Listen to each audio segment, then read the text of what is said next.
It's 8 o'clock. This is the UK Tonight. Coming up, a warning that the NHS is facing a worst-case scenario as flu cases surge. Thousands are admitted to hospital on a daily basis, with the number receiving treatment at its highest ever for this time of year. Should those with symptoms be told to wear a mask in public? We'll be assessing the arguments tonight. Also ahead, we hear how hundreds of thousands may be living under the radar in the UK, having overstayed their visa, with claims Britain is seen as a soft country. A warning that government plans to tackle rough sleeping fall short as new figures show a sharp rise in homelessness. Plus, as the ballot opens for World Cup tickets, we'll be joined by a Scottish superfan hoping to score a seat, having already spent thousands on flights and hotels. All that's come and much more on the UK Tonight.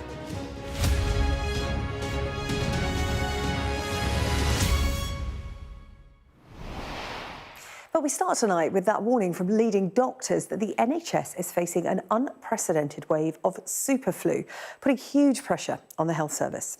New figures show, on average, more than 2,600 patients a day were admitted to hospital in England with flu just last week. That's up 55% in a week and the highest ever for this time of year. Well, the surge is being driven by a new strain of the virus and has led to calls from some for those with symptoms to wear masks. Our science and medical correspondent Thomas Moore has been looking at the challenge facing the health service. It's been called the Flunami, a wave of flu cases that's come 5 weeks earlier than normal, caused by a mutated virus called subclade K. Latest NHS statistics show an average of 2,660 beds were occupied by patients with flu each day last week in England, enough to fill 3 big hospitals. It's a 55% rise from the week before, and the NHS says it's facing a worst-case scenario for the time of year. Most of the cases at the moment are caused by the H3N2 strain of flu. It tends to cause more severe symptoms, particularly in the elderly. There's a version of the strain in this year's vaccine, and there are 2 other flu strains there too. But the decision on exactly which versions of the flu go into the jab is taken in the spring to give manufacturers enough time to make millions of doses in time for the Northern Hemisphere winter. But the H3N2 virus evolved significantly this summer to become subclade K. The 7 new mutations help it evade the immunity the population has built up from previous infections or vaccinations, so it's spreading rapidly. In a typical year, every 100 people with flu would pass the virus on to 120 others. This year, it's estimated to be 140. But the UK Health Security Agency says it's still 30 to 40% effective at preventing hospital admissions in adults. As for masks, well, the NHS's most senior emergency doctor says that's up to you. I think at the moment what we're saying to everyone is to be sensible and pragmatic. So if you are symptomatic or if you are vulnerable, you may well want to wear a face mask, especially when you're out and about, and that would be a sensible thing to do. The last epidemic was 36 years ago, when more than 1 million people were infected by Christmas. Then there were around 26,000 excess deaths. But even though infection rates are still only classified as moderate, cases are rising steeply, just as resident doctors prepare to strike next week. The Prime Minister urged the Doctors' Union to accept a new offer. That offer can only go forward if they don't take strike action, particularly in the run-up to Christmas, particularly when we've got a problem with flu. It would be irresponsible of BMA to push through. This outbreak and the likely impact on the NHS could have some way to go. Well, with flu putting the National Health Service under such strain, we've been hearing calls for people to start wearing masks in public, and there has been some backlash to that idea. Let's discuss it now with Dr. Anil Mehta, who is a practicing GP, and Sunetra Gupta, who is a professor of theoretical epidemiology at the University of Oxford. Thank you both for joining us this evening to talk about this. We've just heard there that, you know, the threat of flu, the number of cases is at a moderate level, but it is going in the wrong direction. The number of cases is only going up. I'll come to you first, Dr. Mehta. In the face of a flunami, should we just put on a mask? Sarah-Jane, thank you very much for having me this evening. I think we're seeing increased numbers. There's no doubt that we're seeing increased numbers of infections going through our surgeries. But the question of masks is always a bit of a sore subject, really, because I think we should be sensible in terms of making sure that we're protecting the most vulnerable patients that we have. So people with long-standing illnesses, immunocompromised patients, they should be encouraged to cover up. However, the choice of wearing a mask, if you're fit and well, should be entirely yours. There are some benefits, there are some disadvantages of wearing masks, but I think it's something that needs to be decided on by the individual, and we shouldn't be mandating it across the population. Yeah, that very much is the stance of the NHS at the moment. We heard that there in our report. Senator Gupta, I wonder what your thoughts are on it in terms of, anecdotally, you know, I've seen people wearing masks on public transport. I've seen them wearing them in shops increasingly in the last couple of weeks, no doubt to do with the season and nobody wanting to get sick before Christmas. What are your thoughts on putting on a mask, given what we're seeing at the moment? Well, you have to be mindful, really, of what the mask is likely to achieve. And there is very little evidence that masks would stop the spread of the virus. And so to be donning a mask in the hope that perhaps one could slow down the spread and prevent the epidemic from growing at the rate that it's growing is largely a fantasy. But if you, I mean, what we really want... It might not stop it, but could it help in the same way that, you know, you're told that when you cough, you put your hand over your mouth? Help, again, the question is help what? And what we want to do is we want to prevent vulnerable people from getting the infection at all, really, because the vaccines don't work very well. And there's been some immune evasion. But in order to do that, I think we need to take the right precautions. So putting on a mask may add a little bit, an extra layer of protection. So if you are going to visit your frail grandmother, by all means, put on that mask, even though I just want to pick you up on that vaccine point there. When you say they're not seen to be effective, we were just listening to our science and medicine correspondent there, Thomas Moore, you know, data showing him that, you know, I know we've all heard about this strain of flu and the vaccine's perhaps not as effective with that particular strain, but in the main, vaccines seen as 30 to 40% effective in the face of what we're seeing at the moment.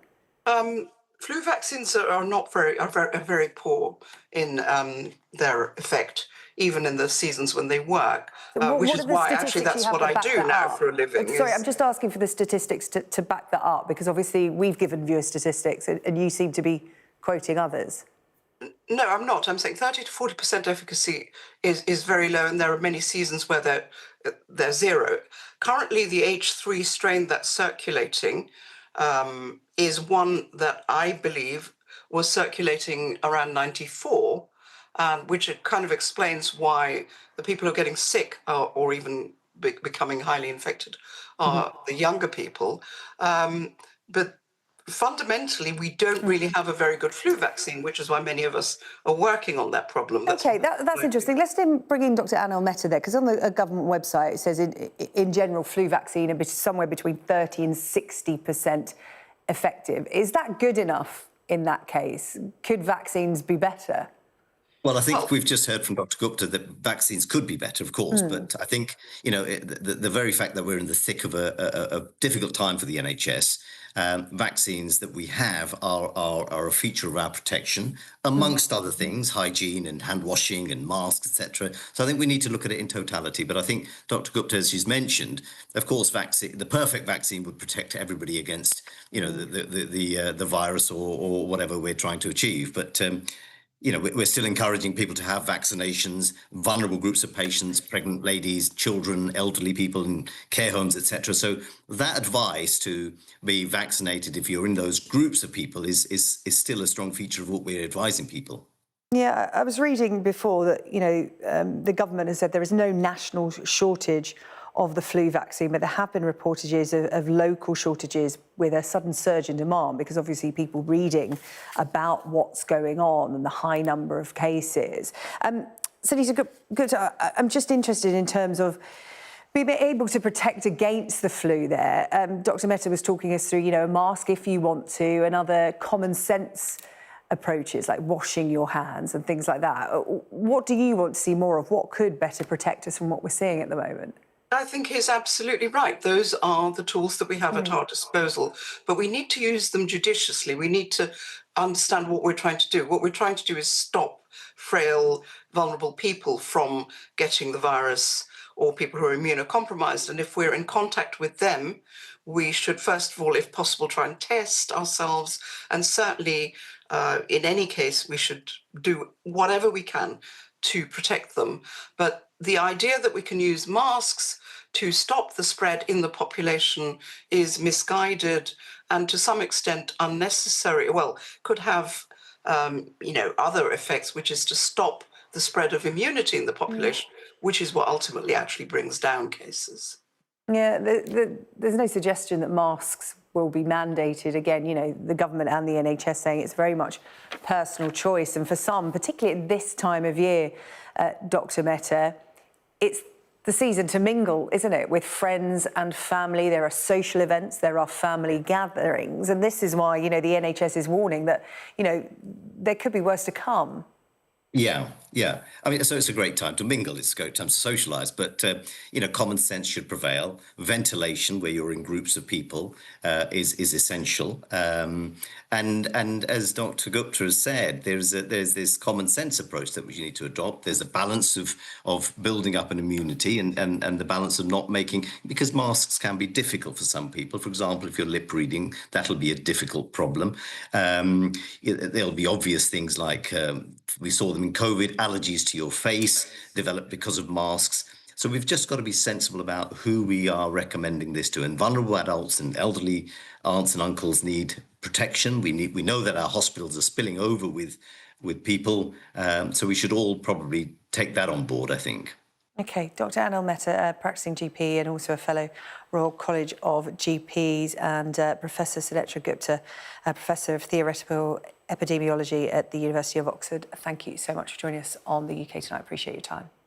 Thank you. Now, tackling illegal immigration is widely seen as one of the most important issues facing the country. Much of the attention focused on those crossing the channel in small boats. But there is another route through which far more people get into the UK. That is those who overstay their visa. The government doesn't collect data on how many people are in this group. But an immigration lawyer has been telling Sky News that he believes it could be as many as 400,000. Our communities correspondent Lisa Holland has this next report. This is Kingsbury in northwest London. Locals say the area has been transformed over the past 5 years as post-Brexit visa opportunities opened up for people coming from South Asia. They find this area easy to live in because they know they can survive. It looks like as if you're walking through mini Mumbai. We've arranged to meet someone who lives in the community and helps with events here.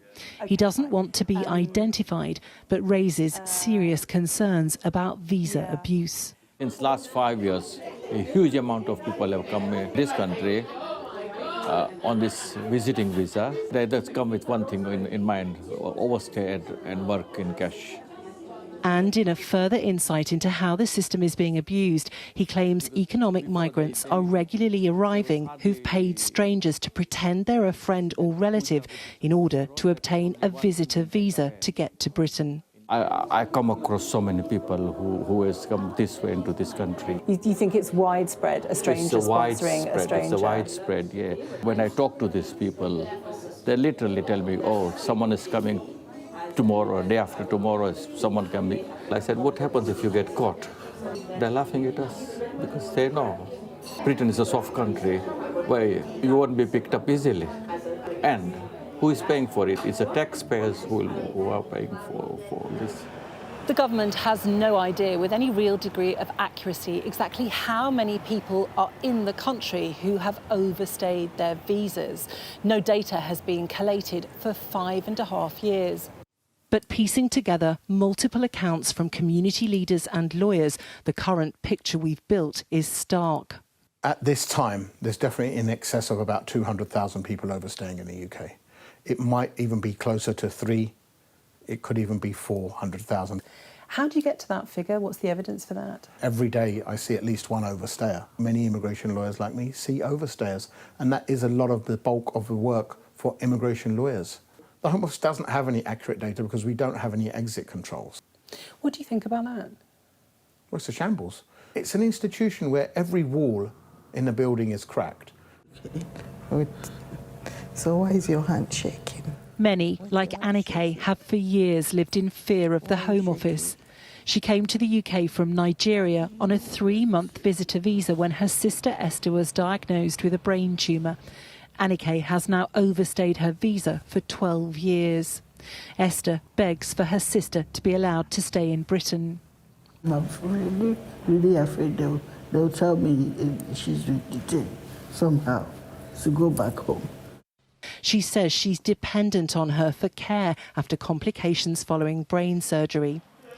Now living in Greater Manchester, Anike has had applications to stay in Britain on compassionate grounds turned down 7 times. Yet the Home Office knows she exists because it makes her digitally sign in every month. Although you may have been granted immigration bail, you remain liable to be detained. So when you get this every first day of the month, it's horrendous. I've heard stories of people's application under solicitors' cabinet. But something has changed for Anike. Frustrated by her life in limbo, what she's afraid of now is the hardening public mood over immigration and its political consequences. When you hear Nigel Farage talking about sending hundreds of thousands, potentially, of people back to their country of birth, what impact does that have on you? It does make me worry. Everybody is thinking what will become of people like us. What do you think about the fact that you've been in limbo for 12 years? I don't know. I don't know how the Home Office works. Disillusioned with the system, we meet Anike at a Nigerian community centre where people regularly come for help to settle their status.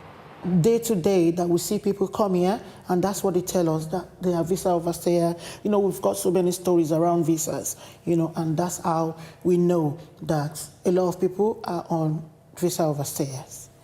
How would you describe the climate right now amongst people that you support? It is tensed, yeah, it's tensed.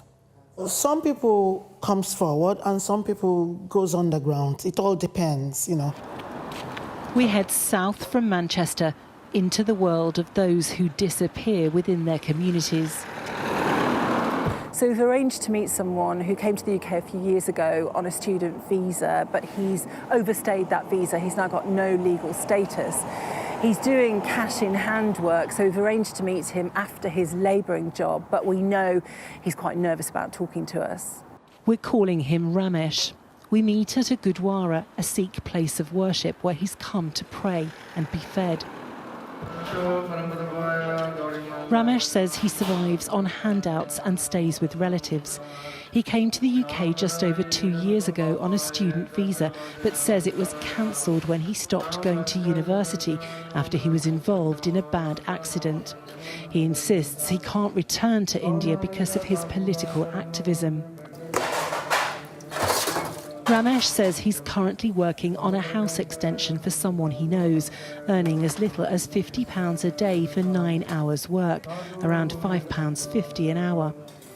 There are a lot of Pakistani peoples is help to me to give work in his house for cleaning and for householding things, yeah. And it's all cash in hand? Yeah, always cash in hand. Which you know is illegal in Britain? Yeah, I know it's illegal in Britain, but I don't have any another option to manage my financial situation. In response, a Home Office spokesperson said, "We will not tolerate any abuse of our immigration system, and anyone found to be breaking the rules will be liable to have enforcement action taken against them." In the first year of this government, we have returned 35,000 people with no right to be here. Arrests and raids for illegal working have soared to their highest levels since records began. A report has been commissioned by the government assessing the scale of visa overstaying in Britain. Another major issue for the embattled Home Office trying to regain the initiative after a summer of unrest over migration. Lisa Holland, Sky News. Still to come on the UK tonight, were concerns about the Army's troubled Ajax armoured vehicle ignored? We'll be hearing from a commander who tested it over 5 years ago. Accusations FIFA is betraying fans with ticket prices as the main ballot opens up for the World Cup. And we are joined by the actor Ashley Jensen to hear about a festive way to help children facing hardship this Christmas.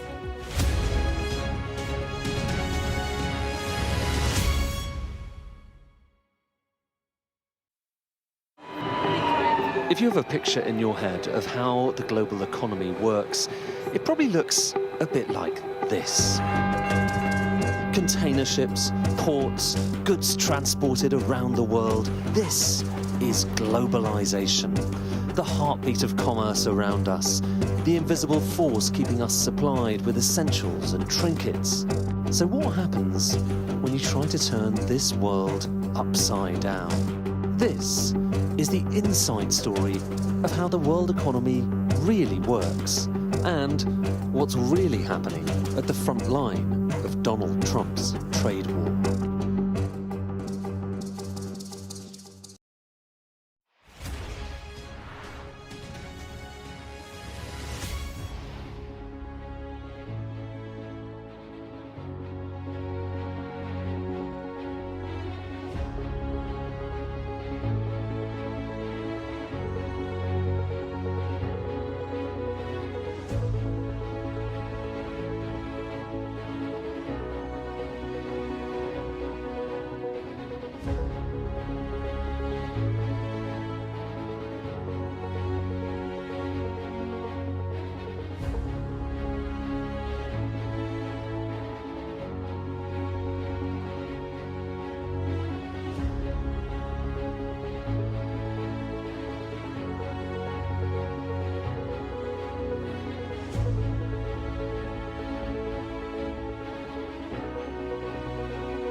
The best thing about being a Sky News journalist? I'm going to take you behind the scenes here for Election Night Live. They have gone up and up. Big Sky News journalist. Ed Conway. Sky News, is anyone going to talk to us? Mortgage rates did go up very sharply during your time in office. Here it is. First off, just the scale of what we're looking at. Our data shows it's been happening. Question is, why it hasn't been stopped. The former commander of a unit tasked with trialling the British Army's new Ajax armoured fighting vehicles 6 years ago has been telling Sky News that he repeatedly raised the alarm about noise and vibration problems at the time. Rob Page says he damaged his hearing and suspects the vehicles could be to blame. Dozens more troops were hurt last month while using Ajax, barely a fortnight after they were declared finally ready for operations. Our Security and Defence editor Deborah Haynes has the story. The Ajax armoured fighting vehicle is years late, billions over budget and plagued by noise and vibrations that have injured soldiers. Dozens fell unwell last month, barely a fortnight after the vehicle was finally declared ready for service. Now all use has been paused while checks are carried out. A sense of déjà vu for Rob Page, who commanded the army unit that trialled the £10 million vehicle when soldiers were first harmed 6 years ago, himself included. It's the first time he's spoken publicly. So when the trial started immediately in 2019, the soldiers started to feel some aspect of vibration effect. Hands, wrists, knees, feet, that type of pain. When did you first become aware of the concern about hearing injury? So from March 2020 through to the end of that year. The former army officer says the manufacturer, General Dynamics, had set what were meant to be safe times and speeds to operate the vehicle. But soldiers kept being hurt, so he raised the alarm. We've got a vibration hazard, we've got a noise hazard. We can't quite quantify both, but we know they're there. And our solution is to mitigate that with time in the vehicle, exposure, and speed to hopefully bring the vibration down. And for me, this felt like it wasn't yet a precise science, and that was what I was flagging constantly. The trials were stopped at the end of 2020 and in 2021, but the damage had already been done. And how much of your hearing have you lost? I've lost about 20% of my hearing, but it's really the tinnitus that's more frustrating. He doesn't know if Ajax is to blame, but has his suspicions. It's one of our core senses, and losing it is a permanent disability. And that, for me, is really the sort of tragedy that's come out of some of this. The other tragedy, though, is the same problems have emerged yet again, leaving the army without new armour until, or unless, the Ajax faults can finally be fixed. General Dynamics UK says soldier safety is its highest priority. In a statement, it said, since 2019, we've worked with the British Army and the Ministry of Defence to conduct extensive testing and trials. Vehicle enhancements and headset changes have been implemented since issues were first identified more than 5 years ago. Ajax now holds the most comprehensive safety case of any armoured platform worldwide. This is one of the most tested combat vehicles ever produced. The Ministry of Defence said it will always put the safety of our personnel first, and it takes any allegations very seriously and will look closely at any evidence provided. Deborah Haynes, Sky News. So to come on the programme, the government unveils its strategy to tackle homelessness, but charities are warning it does not go far enough. And the ballot opens to secure tickets to the Men's World Cup next summer, with fans facing eye-watering ticket prices.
Now, the government has unveiled plans to tackle homelessness with a pledge to halve rough sleeping in England over the next 5 years. However, charities have been warning that the plans fall short of what is needed, with new research showing that the number of homeless people in England has gone up 8% in the past year. Well, let's bring in Emma Haddad, who is the Chief Executive of St Mungo's, a charity that supports those who are homeless, and Mariash Bavinsky, an author who came out from rough sleeping in 2020 after being homeless for nearly 9 years. Thank you both so much for coming on. To react to this announcement today that is a big, bold pledge by the government to tackle this problem within the term of their parliament. Emma, what was your reaction to the plans that you saw today? Well, it is big and bold, and we've really welcomed it. It's much needed. We really welcome that there's an honest acknowledgement in the strategy that we're in crisis at the moment, and it's been building for many years, so we absolutely have to do something about it. It's ambitious in terms of there are some big targets in there, you know, halving rough sleeping of long-term rough sleepers, preventing more homelessness, ending the awfulness of temporary accommodation. If that can be achieved in the lifetime of this Parliament, that's big. And there are some new things in there. There's a new duty to collaborate. We see too many people coming out of the public estate, like prisons and hospitals. That is utterly preventable homelessness. Yeah, that comes with a duty of care, isn't it? You know, vulnerable people, whether they've been in prison or whatever institution, just put out there, perhaps with nowhere to go, and that duty of care perhaps coming into effect.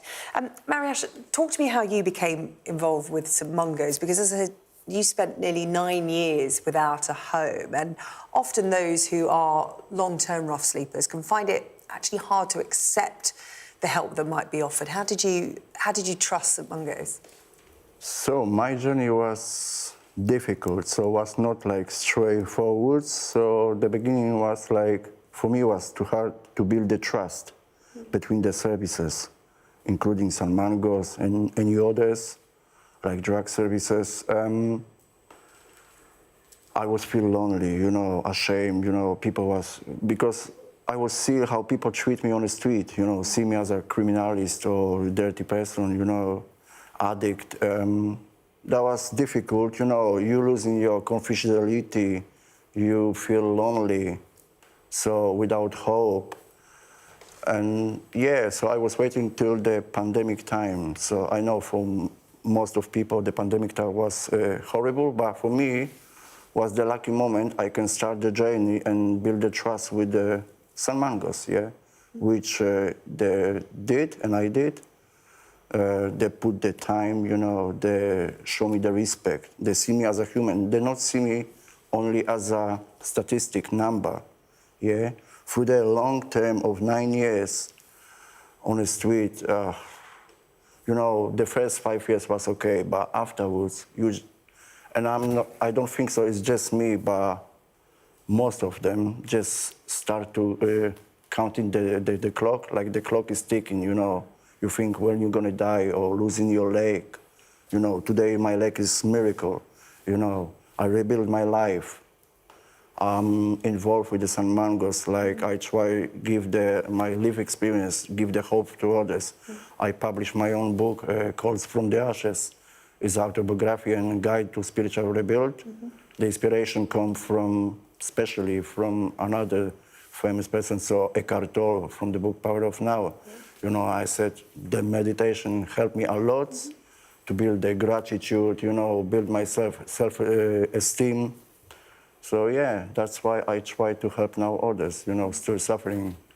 Yeah, I think the strategy, which is just come now, I can see the light, you know, like the homelessness can be end, but it's not gonna happen like in one day. There's no chance.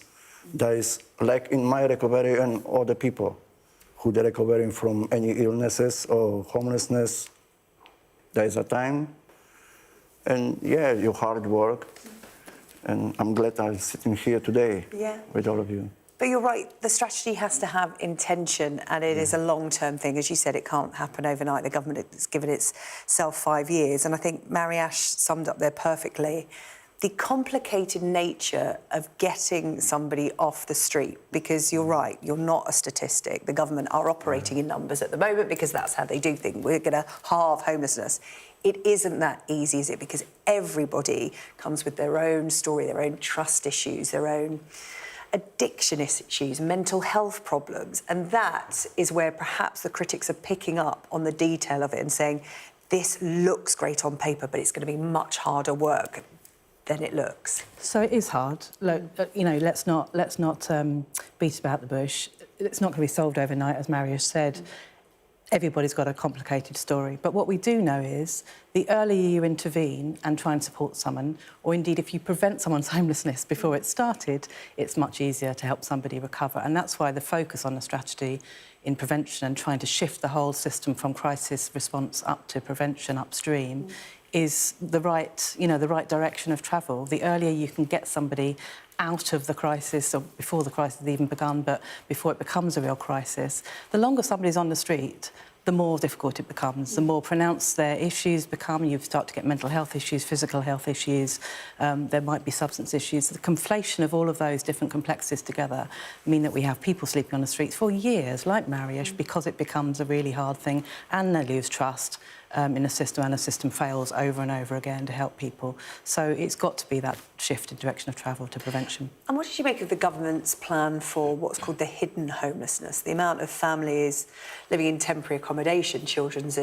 in bed and breakfast this Christmas, sofa surfing, you know, that is very much seen as the hidden aspect to this crisis. Yeah, and they've made, haven't they, temporary accommodation is one of the key priorities in the strategy, and it's certainly preventing illegal long stays in B&Bs and that kind of thing, particularly for children who shouldn't be there for over 6 weeks, or if at all. You know, the more we can do to bring down that awfulness of temporary accommodation and to save money effectively, you know, billions going into temporary accommodation. If we could put that into prevention and much better quality accommodation in the first place, then we'd have a much better system. Mariusz, what is the adjustment like to coming off the streets after nearly 9 years and working with an organisation like St Mungo's that is trying to help you not just find a roof over your head, but to help you physically and mentally and provide support? What is the adjustment like to that new kind of reality? I'm sorry, can you just... Yeah, what's it like to adjust from going from living on the street to working with St Mungo's to sort of get you off the street and to keep you in a home and get you a job? What is that process like? Is it difficult? It's difficult, depends... everything is within us, you know, so... People always got some struggles, I guess, but depending how the services get the right approach, yeah, give you the easiest way for the vulnerable people, how I used to be as well, homeless, and the other as well. So everything is about the right approach and the easy access. So, for example, I was waiting for 2 years, have the full-time job. So already a roof over my head, yeah. I was on script. There was still not enough evidence to put me and have the fundings to get in a treatment, residential treatment. So I was waiting for 2 years, you know. That is another aspect, actually, that Mariusz has highlighted there in terms of, again, this plan is good and you welcome it. You're positive about it. You're not one of the critics.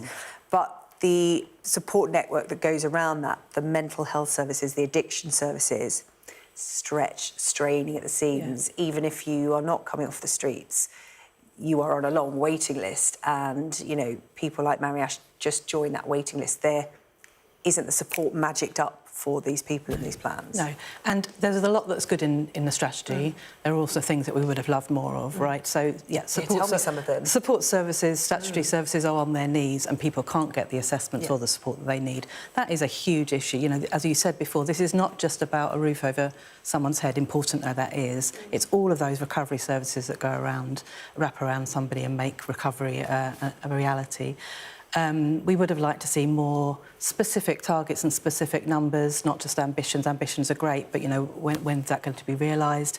And there's a real biggie that's missing from this strategy, which is local housing allowance was not touched.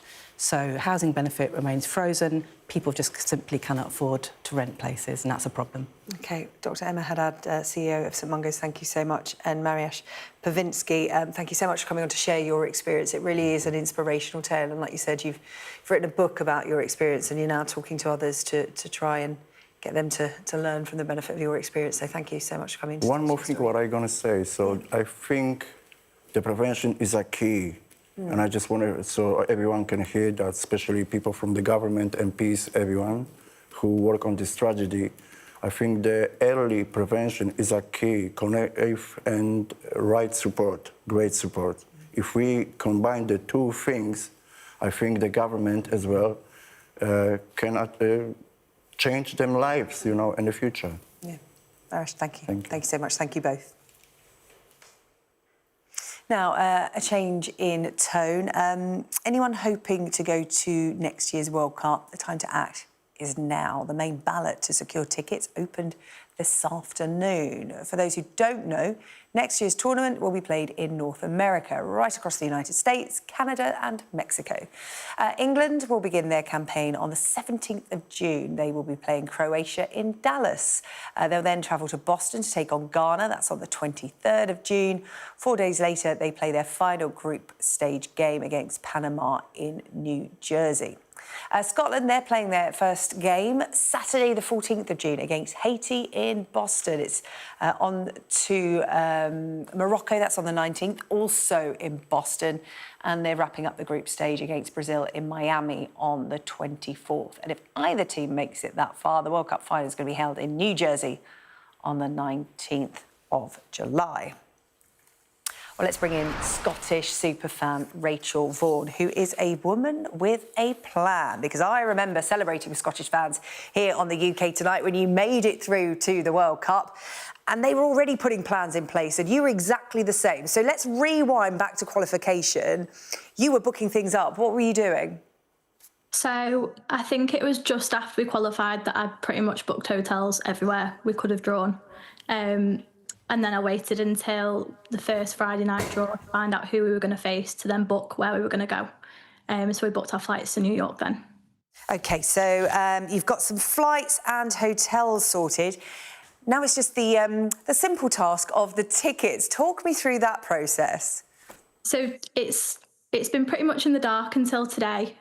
So as part of the supporters club, we get an allocation of tickets.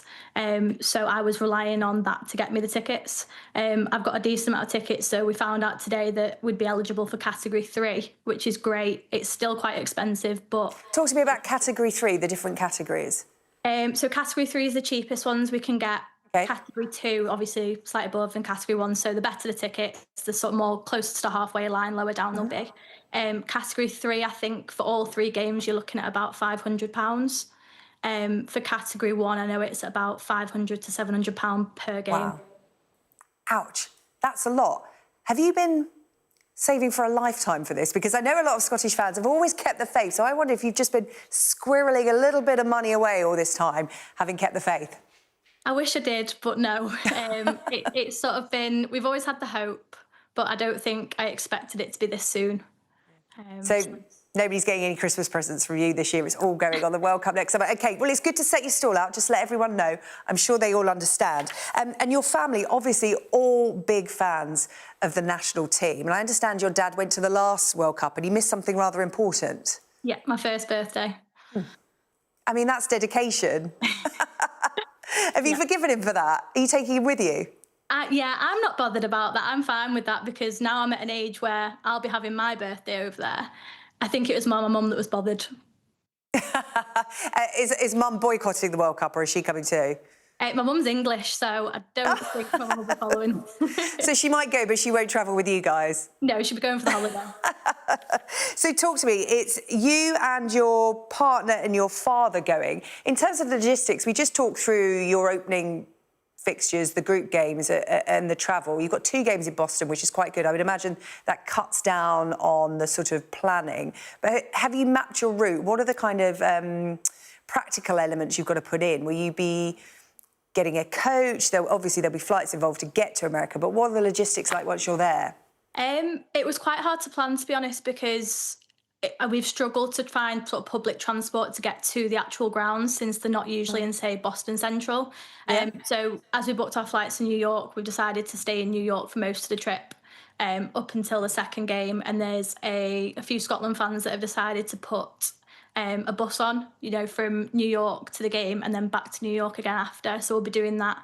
And then it'll just be a coach over to Boston for the second game. And then from Boston, it'll be a flight to Miami.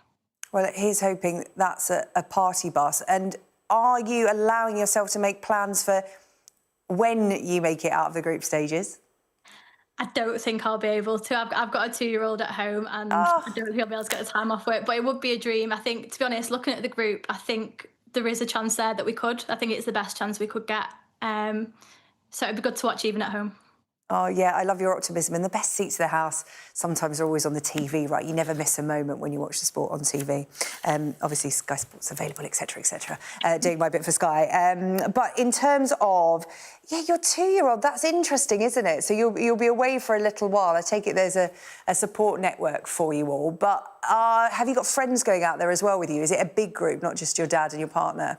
Yeah, I mean, a lot of people I know from Scotland trips are all sort of planning their own. So some are staying in Boston for the whole trip, some are staying in Miami for the whole trip. It's just one of them where I think we'll just have to find them out there, really. It's like I said, it's such a big place, so just have to... Listen, when do you find out about your ticket allocation? So we can't apply for a few weeks yet. We've got to wait for a code, but I think we find out mid to end of January. OK. Well, you sound like you're sort of pretty certain to get tickets, so good luck with that.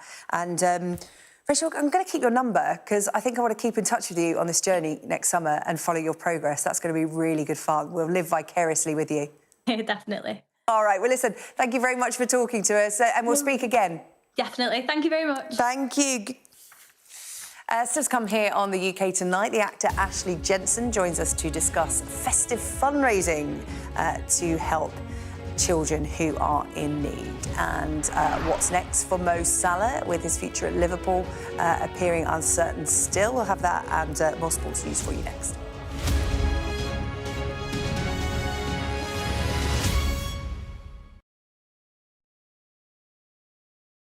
What's the best thing about being a Sky News presenter? Perfect. Let's bring you some breaking news. Being a Sky News presenter. I began by asking... Thank you so much. ...trusting us to tell her story. The battle for number 10. Sky News has been given exclusive access. Let me give you a sneak peek. It was the day those present would never forget. Why did you decide to open up and tell your story?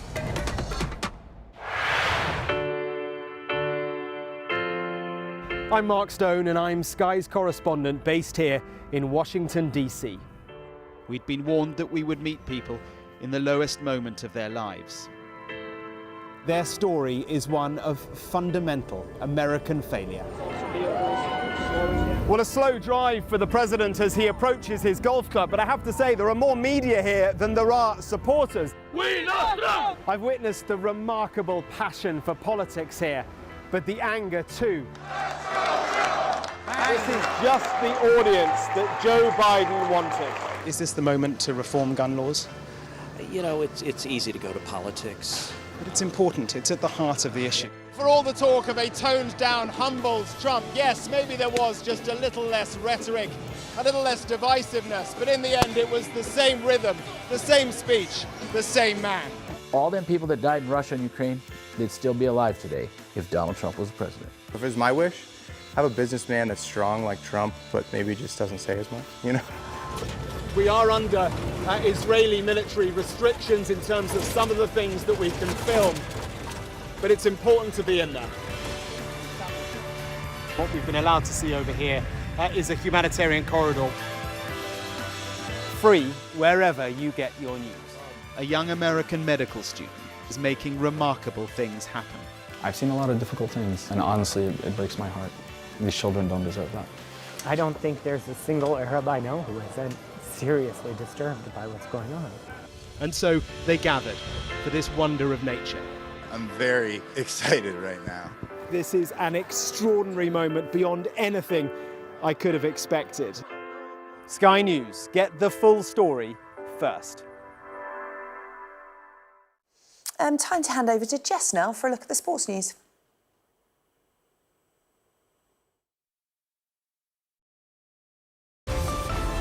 Staying connected is vital for business. Sky Business sponsors this report.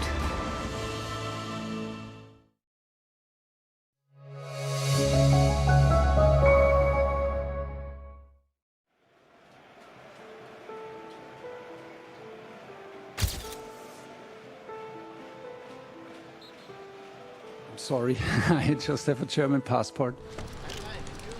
Hopefully I can convince them and show them and prove them that I'm proud to be the English manager.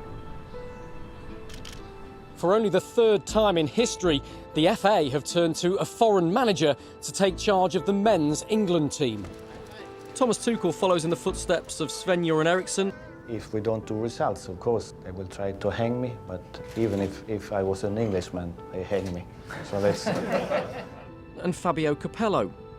A winner with a capital W. That was the template. This is the man. When the news about Tuchel broke, there was a mixed media reaction. Some in Tuchel see a Champions League winning manager and the best candidate available if you want to win a World Cup. That's certainly how the FA bosses view it. But for others, there's a more fundamental principle here. They believe that an Englishman should be in charge of England. Well, I was hoping we'd get an English manager, but when you look at the choices, there are very few, aren't they? The jobs are so prestigious and there's so much money in the job that people are tempted to spread the net wide.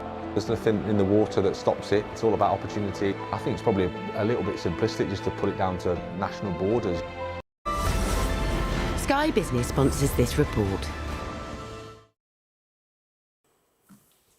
Now to a festive way to raise money for youngsters facing hardship this Christmas. Today is Save the Children's annual Christmas Jumper Day, a campaign that has been running now for over 10 years, raising more than £40 million along the way.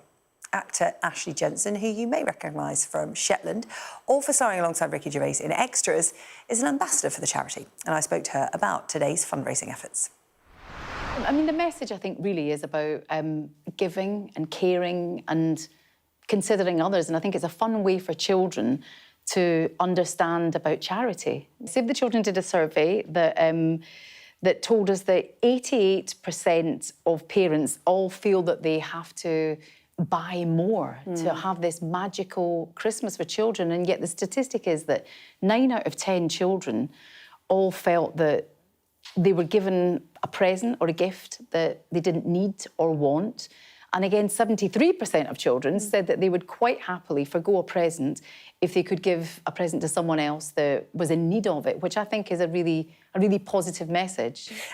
Save the Children this year, the theme of their campaign, obviously Christmas Jumper Day, a staple, but the theme of the campaign this year is one delivery that matters more than any. Yes. The Save the Children have done an advert, and for me, I think it's spectacular what they've done in 30 seconds.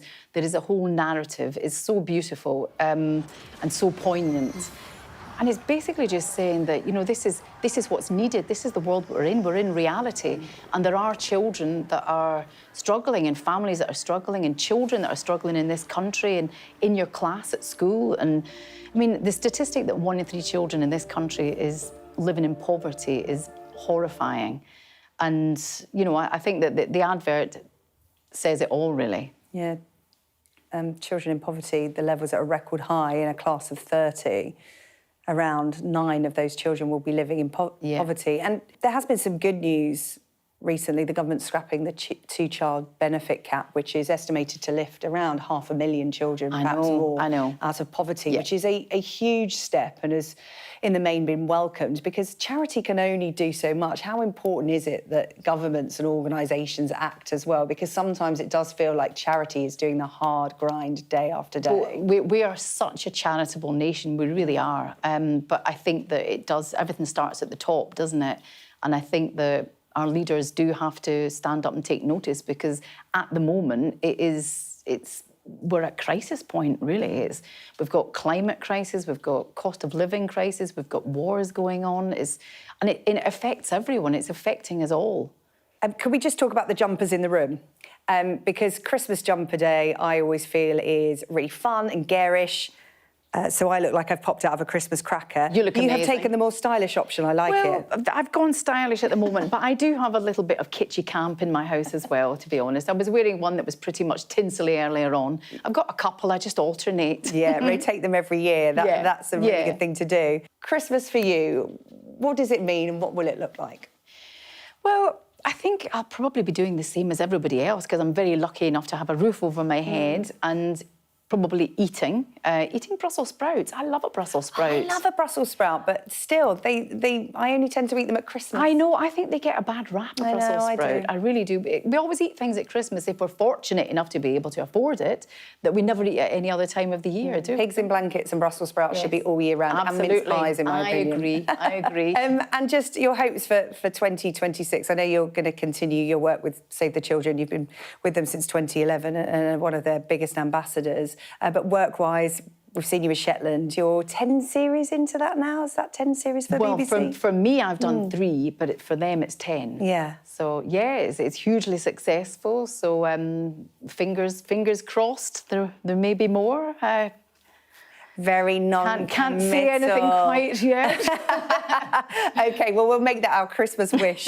Yes, I'm sure everyone that enjoys yeah. Shetland will be hoping for that as well. Ashley Jensen, it's been a pleasure to talk to you. And Merry Christmas. Merry Christmas. And apologies to my daughter's school because I sent her in a musical jumper. We didn't realise it was musical until we pressed it by accident, so sorry for that. But it's all for a good cause. That's all from the UK tonight. We will be back on Monday night at 8 o'clock. Up next, it's The World. We'll see you next week. Thanks for watching.